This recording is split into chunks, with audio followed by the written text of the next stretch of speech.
Hello, everyone, and welcome to Loudoun Agile Network today on June 9th, 2022. Who knew, right? We would be here talking to Krishna without him having to leave his house, without having to get in a cab to go to the airport, deal with immigration.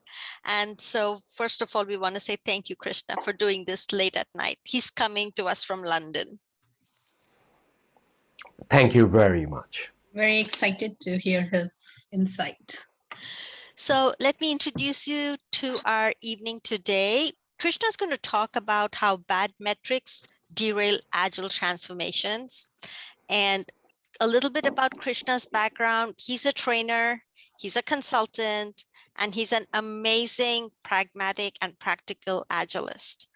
His blog and a lot more about him is written on his, is that tribeleadership.com? Or leadershiptribe.com. Sorry about that. Leadershiptribe.com. And I myself, early in my journey, I used to look forward to the weekends when Krishna used to host his open meetups, and I got so much learning out of that. So thank you, Krishna. Meenakshi, it's a privilege. It's a privilege to have me in this session. And thank you, Anju, as well. And there's a brother from a different mother who is not with us right now. It's called Toby.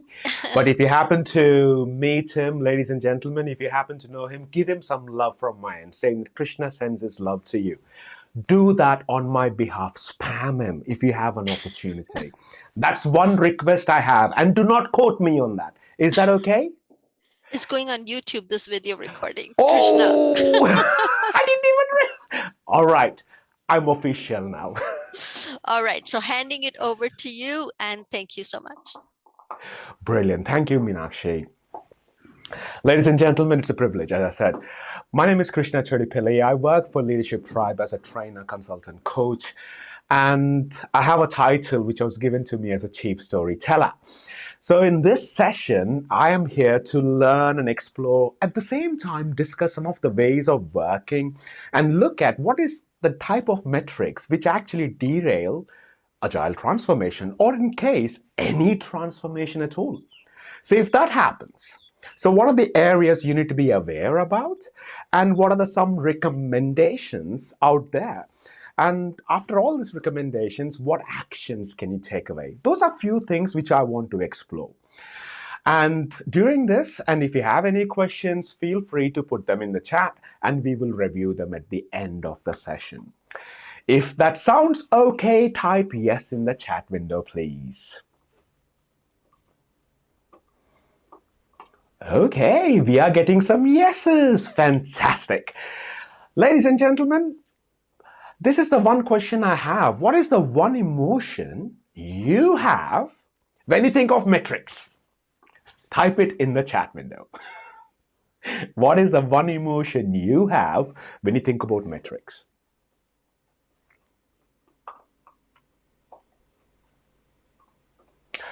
Stephen Bell says clarity. Meenakshi says misunderstood. Janet says, I'll never live up to them. Aarti saying stressful. George saying subjective versus objective. Ankit saying, am I measuring what I really want to measure? Donald saying, goal. And some of the leaders I've spoken to, this is the reaction they had. Talk about metrics, kaboom. This is normal. If you are one of those people who are having this reaction, ladies and gentlemen, perfectly normal. So on that note, let's kick off the session and try to understand the baseline, the basics. So what do you mean by, what is the difference between data and metrics? So you got option A, teams use data while leaders use metrics. Data are raw information. Metrics are processed data. Data are stored in database and metrics are stored in a spreadsheet. Data is flexible. Metrics are fixed. Type your answer in the chat window, ladies and gentlemen.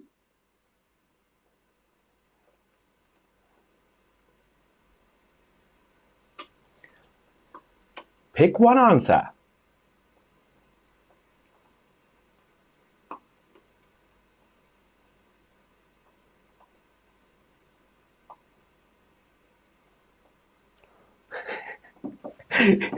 Stephen Paul, I love it.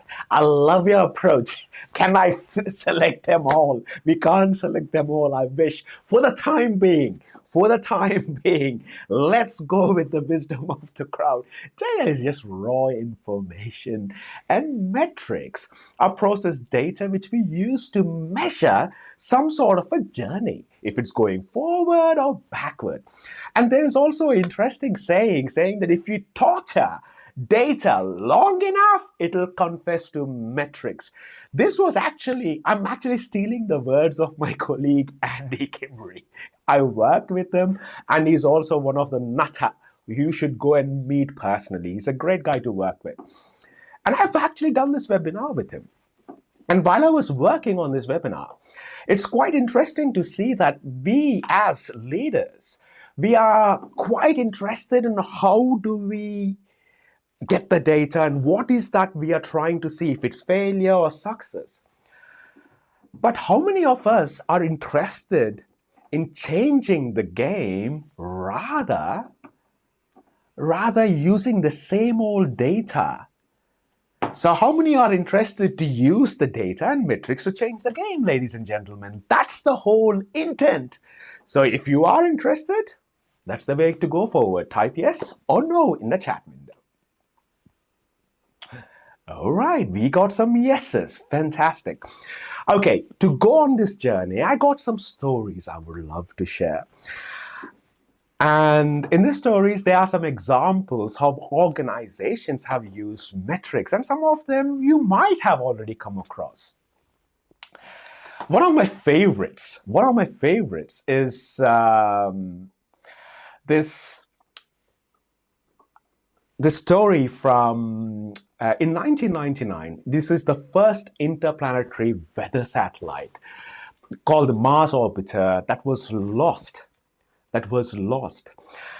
On Mars. It should be orbiting, but instead it went and crashed on Mars. So they did a deep dive root cause analysis, and they did all the investigations, and guess what they found? NASA was using metric units, and the contractor, one of the consultants who are working with them, they were using imperial units. This is the biggest challenge I also face. When I asked my sister, what's the temperature right now? 73 degrees in centigrade. Type that. Rocket science, ladies and gentlemen. I face it. I don't blame them. NASA lost a 125 million probe because they were using data, but it was the wrong reference to it.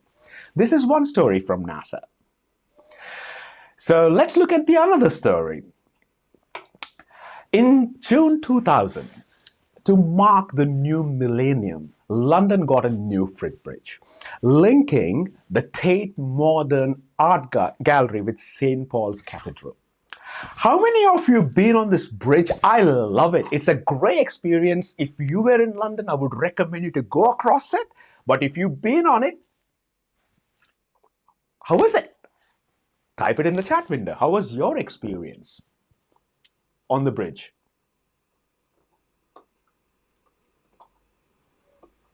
No one walked on the bridge? Or do we have any Londoners? Lovely when it's not raining. Stephen, touche. Of course, London is gorgeous when it's sunny. And there are some interesting days too. Anyway, coming back to the topic. What happened was, when the bridge opened, people noticed the bridge was wobbly as they walked across. And the designers who built it, guess what? They blamed it on the way Londoners walk. Do we have any Londoners in this room who walk funny, ladies and gentlemen? And if it's you, it's because of you the bridge was wobbly.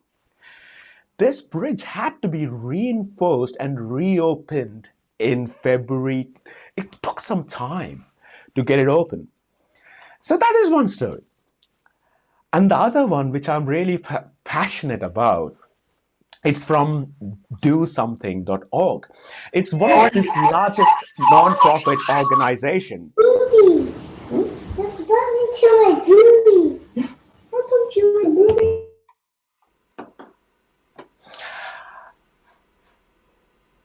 That sounded really exciting for a second.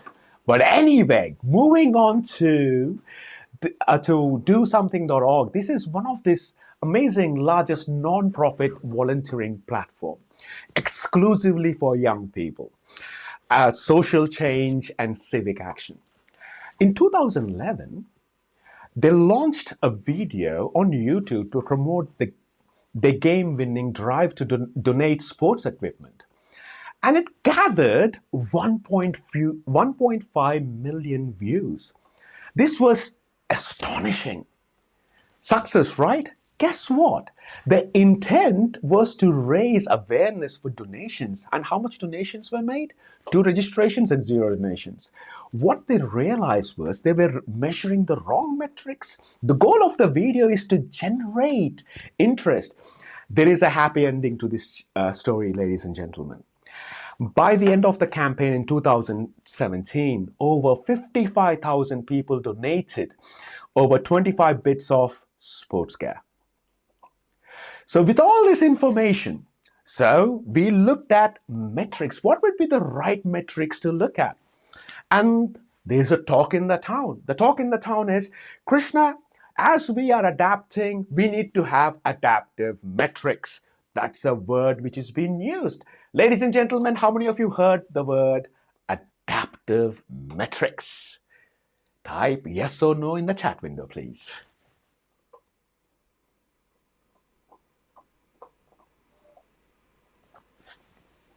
No? Okay, this will be interesting. I will be looking forward to explore more with you. So to understand a little bit more about it, let's try to understand the difference between leading and lagging indicators. So there are few options here, ladies and gentlemen. Option A, leading means successful, lagging means failed. Option B, leading relates to inputs and lagging relates to outputs. Leading means looking forward and lagging means looking backwards. D, leading means early and lagging means late. Okay, type your answers in the chat window, please.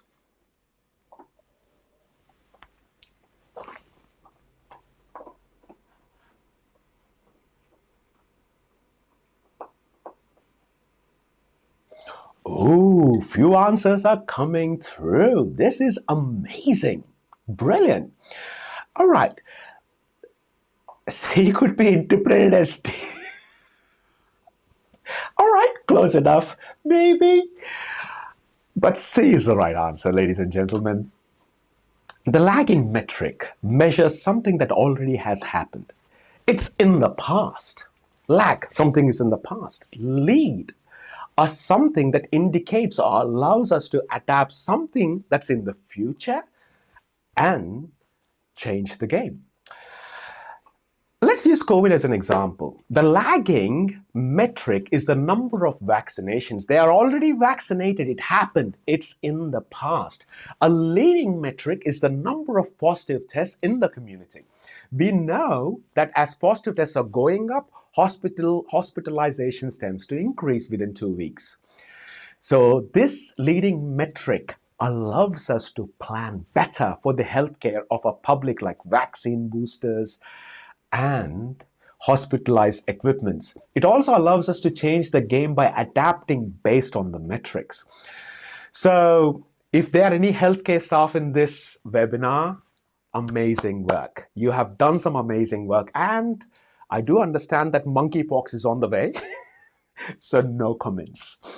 So ladies and gentlemen, there are so many new things we are coming across. But the most important thing is having all this information to do what? It comes back to the problem. What are we trying to fix? What is the intent here? So there is one of the best ways to look at it is, how do we use metrics to drive behavior? There is not a blue pill or a red pill which would solve all the issues, ladies and gentlemen. Because if you can use these adaptive metrics, they can be used to help change the behavior. For example, understanding the customer satisfaction. what is the customer response time, how happy they are, what about the defect rates, the cycle time, the cost per transactions, the defect rate, the team satisfaction, skills gap, understanding the attrition rate. They are multiple metrics.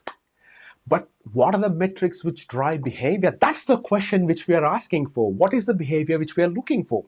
Some organizations, they want to build transparency to understand what is the existing blockers. So they have used a simple tool like value stream mapping to understand the process flow or to identify the bottlenecks. It's a tool. So metrics is a tool to drive behaviors. I agree. Krishna, it's a great story. Metrics will drive behaviors. Ladies and gentlemen, metrics is just like a double-edged sword. It can drive good behaviors as well as bad behaviors. The next case study is quite interesting. Let's look at this Irish coppers. In 2017, the Irish police were under scrutiny for falsifying millions of breathalyzer results. Their objective was to reduce drink driving. But the metric they used was the number of breathalyzer tests, so they hit their targets. They just made them up. You see a similar pattern in some agile organizations if they're using story points, when some leaders, if they compare story points with team A, team B, inflation happens. If team A has done 50 points, team B has done 10, and if leaders are comparing Team A versus Team B, it's nothing but comparing apples and oranges here. And if you want to emphasize and push that, let's compare velocity points, inflations do happen. This is a great story. This is similar to the problems which we face when we also ask, are you on time? Are you on budget? People tend to fabricate just to make themselves look good. Ladies and gentlemen, it's not about people's fault. It's about looking not just one step, but the way beyond, looking beyond the curve to ask ourselves, what is the true intent behind it? So, one of the best ways to understand adaptive metrics is look at global warming or climate change. Climate change is one of the close topics to my life. I believe in it. I grew up in a village and I've seen how things have changed, how lakes have disappeared in some of the places. There was an amazing place called Bangalore where I visited and worked for the last 5 years. Not last 5 years, 2 years ago, for 5 years. It used to be a city of rivers. Call it climate change, call it overpopulation. The rivers are just disappearing. It's not only that. And look at some of the leading metrics like global temperature, CO2 levels in the sea, and the atmosphere as well. Governments around the world are driving citizens and organizations using electric cars, recycling, reducing the carbon emissions. So when it comes to climate change, we all want to change the game. Is that a yes or a no, ladies and gentlemen? When it comes to climate, do we want to change the game? It's not about us. Today it's about us. What about the generation next to us? We can't be selfish. We can't be selfish. There are some models out there that can help us to understand, as we are growing, can we bring in adaptive metrics? Adaptive metrics to understand and change the game as we are growing. Let's look at this little framework out there. This is quite an old framework. Some of you might have heard about this. This is the CMMI, is a model dating all the way to 1987. This is some of the clients who are already using it, and it works. It does work. Because if you do realize that you are working, if the processes are unpredictable, and the teams who are working are constantly reacting to changing things, okay, where are we right now with the initial stage? What do we need to do? So improve the processes to reduce the projects where it's often reactive. So can we manage them? So level 3, define. Processes are characterized for the organization and they are more proactive. Okay, so now organizations are looking at the trends. Now we are proactive. Because we are proactive, can we measure and control the chaos? Qualitatively managed.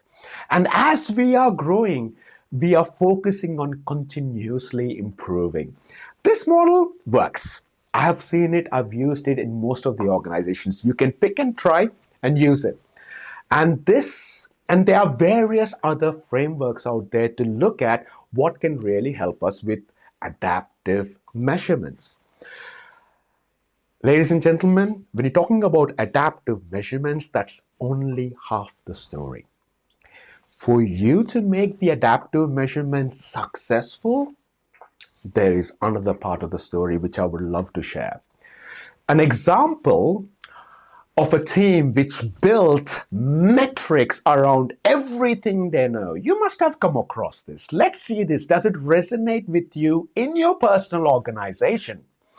A dashboard that has a lot of KPIs which we track. This is one sibling, one colleague talking to the next colleague. So proud, look at it, dashboards. Beautiful, beautiful, flashing lights everywhere. What is that KPI trending to 0? It measures how well we understand them all. Ladies and gentlemen, in your organizations, what is the percentage of metrics do you use which matters for you? High level, throw a number, type it in your chat window. Let's see.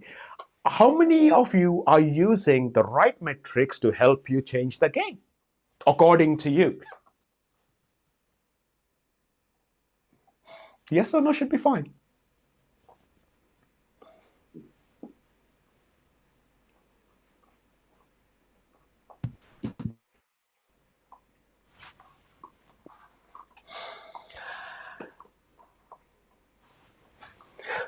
All right, there are some yes and no. Ladies and gentlemen, none of these metrics involve value or customer satisfaction. So from now on, when you see an artificial useless metrics, just call it out. Just call it out. Just call it out. Because if you're trying to bring change in, with all these things, either digital transformation, name of agile, donkey, you name it, you're bringing some change. Change means you're moving from one place to the other to be better than where you are. That's what you're trying to do. Or if it's a crisis, you want to be safe. If it's a threat, you want to move away from it. So when we're trying to change, there is always a reason. But most of the organizations, change success is less than 50%, which is a clear failure. And there are some mixed results, nearly 16%, and 30%, less than 35% is a clear success. These organizations with mixed results or clear failure, they didn't change the game. They're playing the same rules. And if you're playing by the same rules, and if you are not able to understand the underlying problem and implementing tools and processes or frameworks in the name of change, what I've personally seen is it's quite superficial and mechanical transformation, where everybody uses the same lingo. Everybody says kumbaya. Are we doing daily stand-ups? We are agile. We are doing something called backlog, which we do once in a year. We are agile. Ladies and gentlemen, I agree with Jim Johnson, who calls out artificial useless metrics. So when you are working with organizations, when you want to bring change in, change can be throw a tool in, fix the problem, or ask yourself, are you trying to remove the underlying issue? So for that, there is some good news. There is some good news. The agile maturity in the market is increasing. If you look at the the leadership maturity as well. Now people are saying, okay, let's not throw everything in the name of Agile. Let's look at it. Let's look at the problem and see what is the right framework to use. If it's a product development or operations, if it's a complex project, let's use Scrum. Some people who are using at the operations level, they're using Kanban. What is the problem you're trying to use and what is the right tool? Metrics are a great tool to use. And for us to build adaptive metrics, there's a concept called system thinking. All right, ladies and gentlemen, what is the first thing which comes to your mind when you think about systems and thinking? Type it in your chat window, one word. What is that one thing which comes to your mind when you think about system thinking? Peter Senge, George Chenkly. Okay, that's cheating. He's my favorite. Find a different word, George. Riga. Shakila is saying Riga. Meenakshi is saying whole. Ankit is saying end-to-end. Donald saying different parts coming together like a car. Donald, I love it. Any more answers? Cause and effect? Structure. George has gone for structure. What else?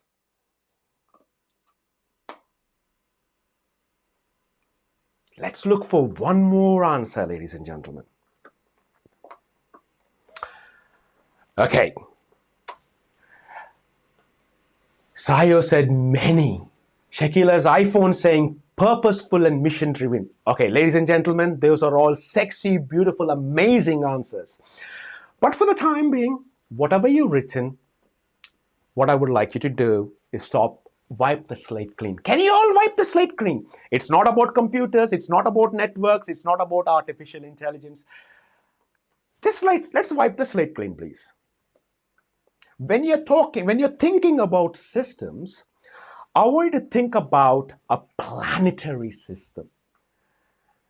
I want you to think about a family as a system. Ladies and gentlemen, are you part of a family? If you're yes, type yes. If you're no, type no. That's also okay. Are you part of a family? Oh, okay. We got few people who are part of a family. Okay, we got some few yeses. That's fantastic. Okay, let's check this out. In your family, ladies and gentlemen, are there hierarchy? Type yes or no in the chat window. All right. There is hierarchy.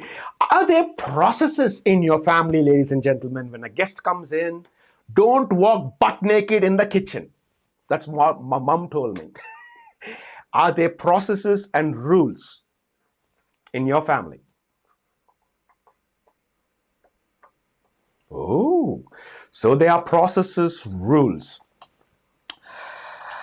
In your family, are there interdependencies within your families?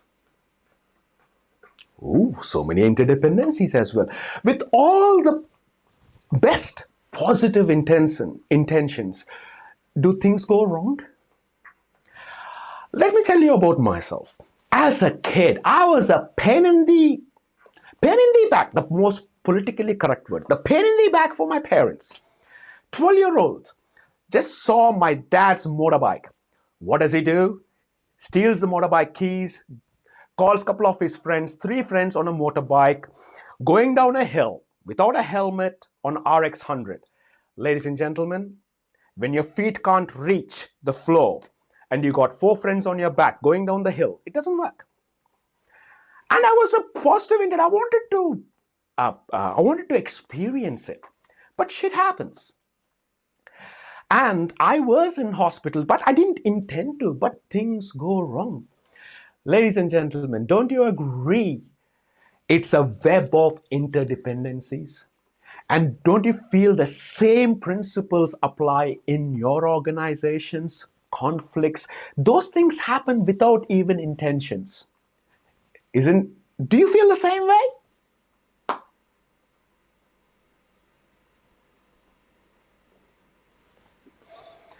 So when there is a web of interdependencies and you are getting a lot of data, ladies and gentlemen, there is a little tool which can help us to understand a little bit about the system itself. When events are happening, they are just happening, and we tend to react to what is happening. Fire alarm kicks off. Krishna calls the webinar off, and he takes his lovely little person and he runs out of the webinar.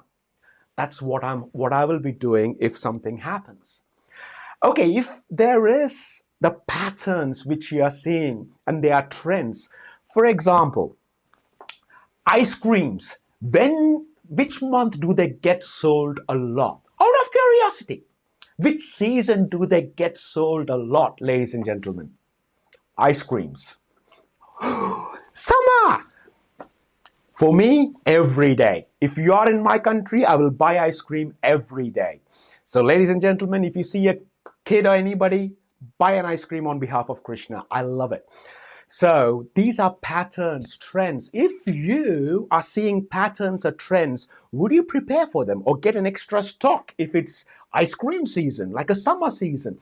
If you're living at Jalilia's place in Arizona, it's all year around.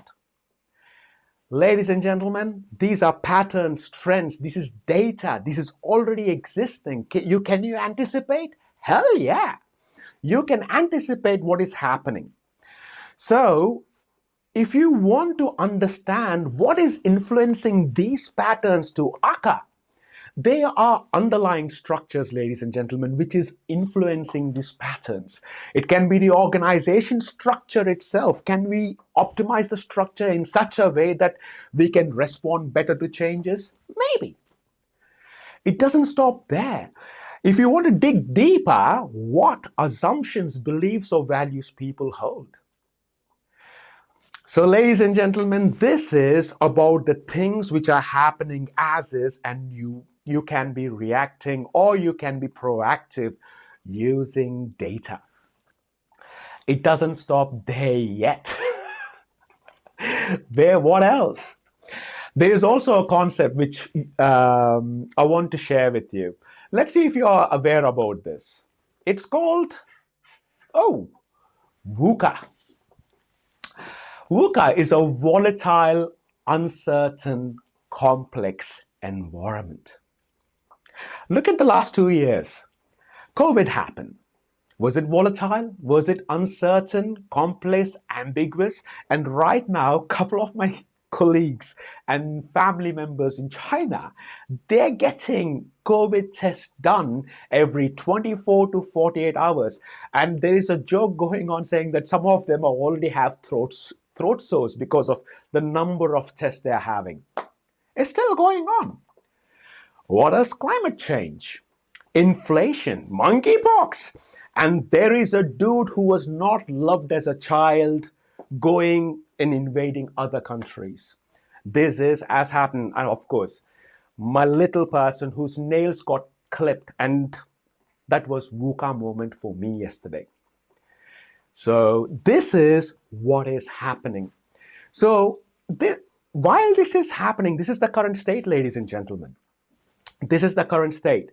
While this is happening, there is also a revolution, which is called 66 billion years ago, dinosaurs got wiped out.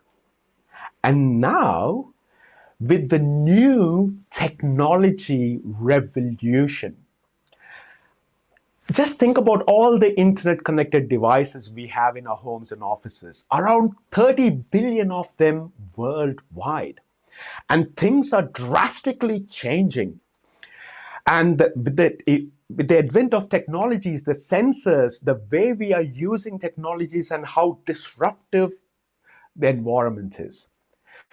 So while with all the data which is coming our way, ladies and gentlemen, at that moment of time, how much do you really know about the situation, and how well can you predict the results of your situation?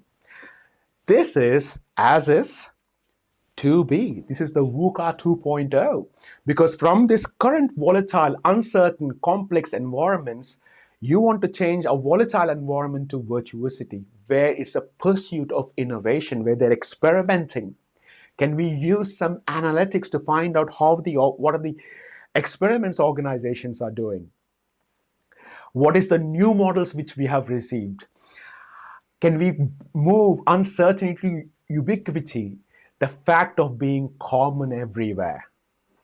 There are so many silo processes, changes happening in some parts of the company. Can we make common things? Can we improve the flow by reducing some of the dependencies or the bottlenecks by having common things around?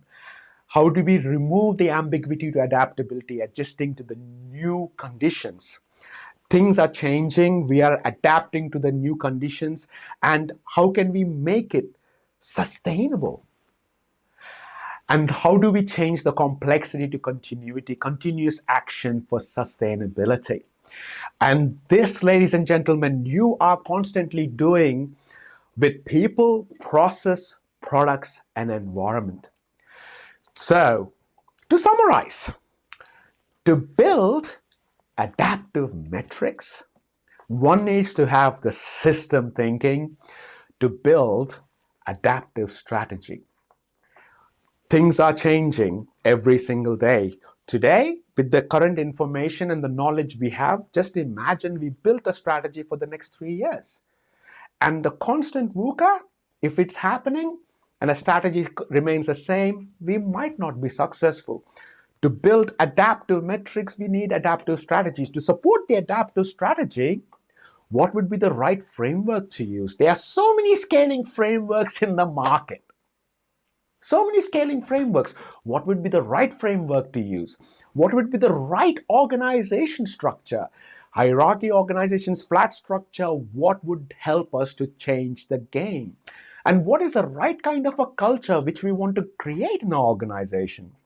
And underneath, to improve a flow, a continuous flow of value to our customers, to our employees in everything we do. What do we do about it?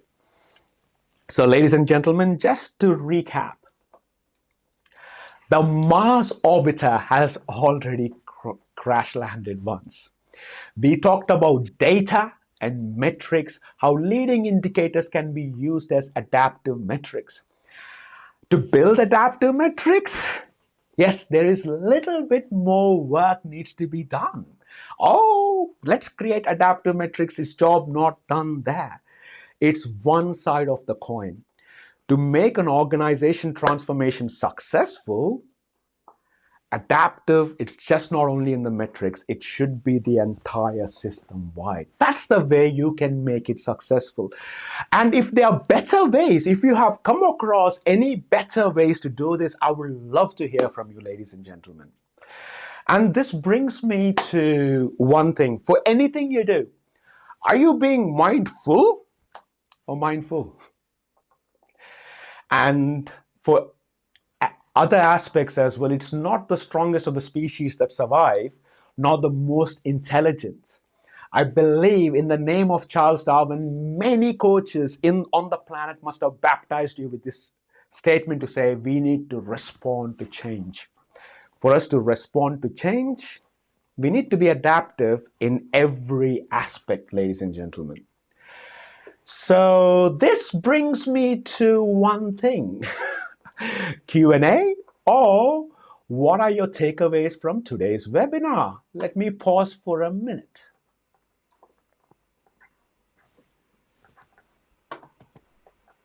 Thank you, Krishna. So at this time, I would ask the audience if they want to unmute themselves. Go ahead and unmute and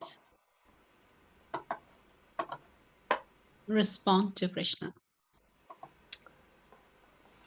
Respond to Krishna. Like it.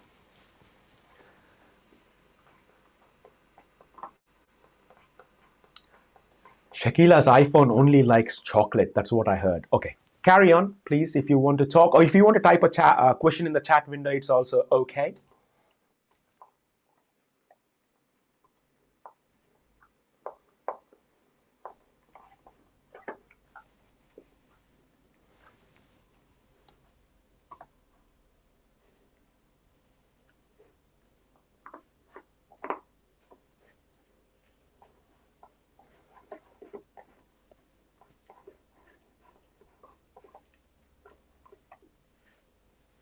Anyone?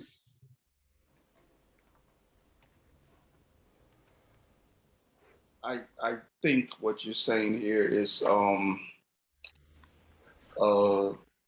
think I'm trying to put a concept together where you're saying you can use system thinking to better drive. I think the seminars was bad metrics, but you can use system thinking to better drive good metrics for your organization. Is that right?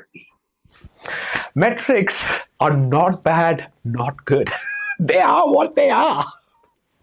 How we use it to change the game, that defines the success or failure of any change. Right. Right. Thanks. It's not like one size fits all. It's not like a cookie cutter based on the context, based on your own system. And not too many data points can either help, right? Having the right metrics based on your own context can give the results. But I also like that word adaptive strategy, right? Because your metrics or whatever you're focusing on maybe 5 years ago versus now after COVID, due to environmental change should have become more adaptive, right? So like employers having more buildings, building more buildings where people don't want to go back to work, they want to telework. So are you going to put your revenue or your budget into renting more buildings, or are you going to put it into a better security or laptop or stuff like that? So I think that's what you're trying to say. Adaptive strategy. Thank you very much, Donald. You summarized it really well. So Krishna, adaptability and adaptive raised to the power of million times is the basics of being agile or being or agility. How come many companies miss that from the very beginning? Are agile coaches doing a very bad job of not transforming the companies correctly then? Because that's very common sense based. I am struggling to hear the question properly. I apologize. If somebody heard it, can somebody help me, please, if it's okay? Ankit, could you type it in the chat as well? Because it was really hard to hear. Can I hear it better now? There's a lot of echo from your line. Oh, okay. I'll put it in the chat. Meanwhile, we can go to Shabila's question. Mm-hmm. She asks most valuable metrics for scaled agile organizations. She asks a question mark. Most valuable metrics on scaled agile organization, it's actually on SAFE. It's called OKRs. It's called objectives with key results, and I've added OKRA, objectives with key results and actions. Objectives, key results are good. If there are no actions, all of them are useless according to me. So there are some amazing reference to the different kinds of objectives, what you can use, and great articles as well. If you want to check it out, it's on the Scaled Agile Framework. I'm not a salesperson for Scaled Agile Framework. I just loved some good reference material on it. So you mean OKRs only apply to SAFE teams which are in SAFE? Nah. Nope. Sorry. Short answer is no. If you want, OKRs it's a great way to use. It's a great way to map an objective to a result. It's a one-to-one mapping, and your actions as well. An objective can have 1 to 4 results or 2 to 4 results and actions which are mapped to it. And there is also a confidence level. There is a little bit more topic on OKRs. I'm just a little bit cautious that we don't want to drag this topic away. And it's a great concept, but we need a little bit more love and time to concentrate on it. The next 3 minutes will not be sufficient. Sure. Let's take it offline. Did we get Ankit's question? No, it isn't in the chat yet. Again. Okay, Ankit, being adaptive is the basic concept of being agile or agility. Adaptive metrics, adaptive to customer needs, yada yada adaptive. How can many companies miss the common sense concept while transforming to agile? Ankit, I don't know about many companies who do not understand. I don't know about them. But one thing I know, where most of the organizations faced challenges of understanding agile and agility is some people think that it's because it comes from a software industry, IT people, we got nothing to do with it. But what I actually observed is, let me use an example. Let me show you if I can share an example with you, which helped me to understand a little bit more about how agile plays a role. Okay. I wish I can bring the details up, but I can't see it. But let's think of agile and agility. Okay. I want you to think of your parent. When you think about agile, I want you to think of your parent. In early 1980s, I still remember to my parents' house, relatives came down. My mom, in the middle of the night, she managed to cook up a meal for 4 people, organize things. We all got the table out. We managed to do things to support the guests in. A person who can adapt to the situations, adapt to the changes, make something up, that's the true agility. That's what I've seen in my mom. On top of that, what she has done, she mentored me, gave me options, choices, where I had the choice to pick what is right according to me. And she also helped me to coach me to find my own answers.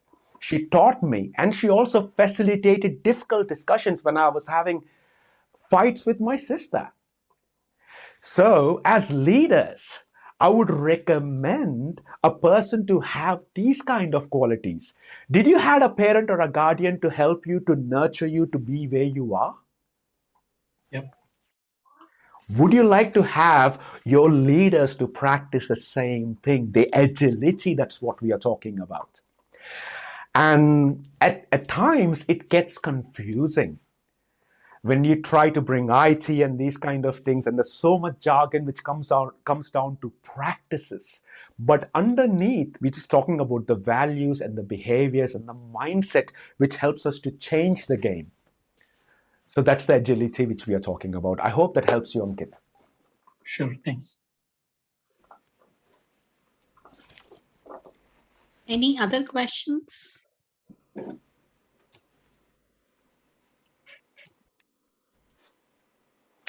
I see Pratt unmuted yourself.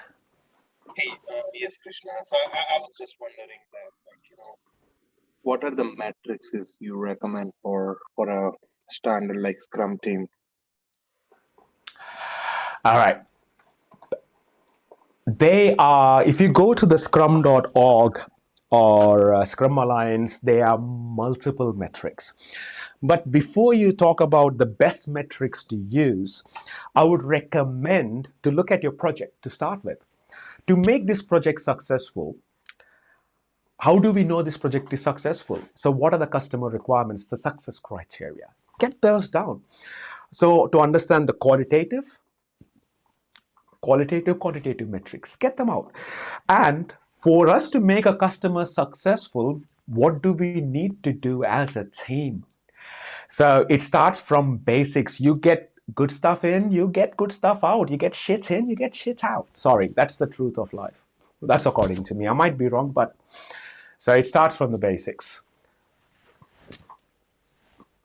So, and when you talk about the basics, ask your customers, ask your team, how do we know what metrics would help us to see if we are moving forward or not?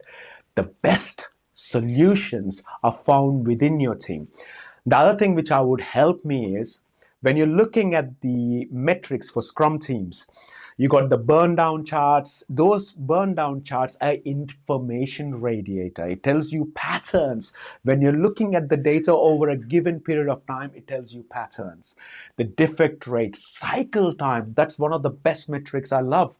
When you take a story in, the moment the story goes out, time taken from day one to the last day. So how many story points you delivered? What's the cost of your team? So over a period of time, can you reduce the cycle time, the cost per transaction? And over a year, you can show as a Scrum Master or a leader or a coach how much you saved the company or how much value you created to the company. Cycle time is a quick win, and for that, I would recommend you to check out the value stream map and what are the other metrics which you can use from it. But cycle time should be only for Kanbanis, right? Kanban teams. There's a little bit more. You can use it for Scrum teams as well, for any team if you want to understand. I would recommend you to check the Kanban University. There are some amazing articles which explains about the different types of metrics.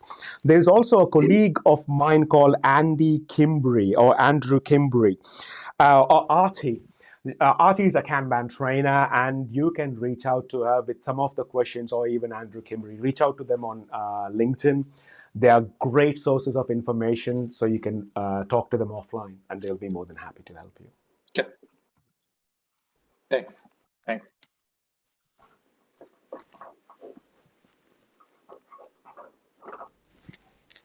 Any other last minute questions? It's way late for Krishna though. Thank you so much, Krishna, for staying to answer our questions.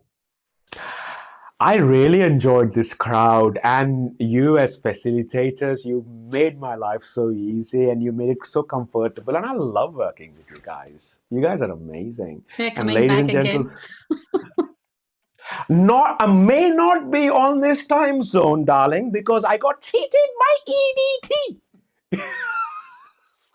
Oh, okay. Thank you so much, Krishna. It was very insightful, great session. And thanks everyone for attending this session. Please mark your calendar for next upcoming LAN meetup, which will be July 14th. And our guest speaker would be Josh Seckel. He'll talk about complex adaptive system and how defined processes might not give those desired results. And he'll dig deeper into Seinfeld framework. So mark your calendars, and we'll see you July 14th. Thank you, everyone. Sounds I'll good. be Thanks. looking forward to see you Thank all. you, everyone. It was thank you. Thank you. Thank you, Jack. Thank you, Jill.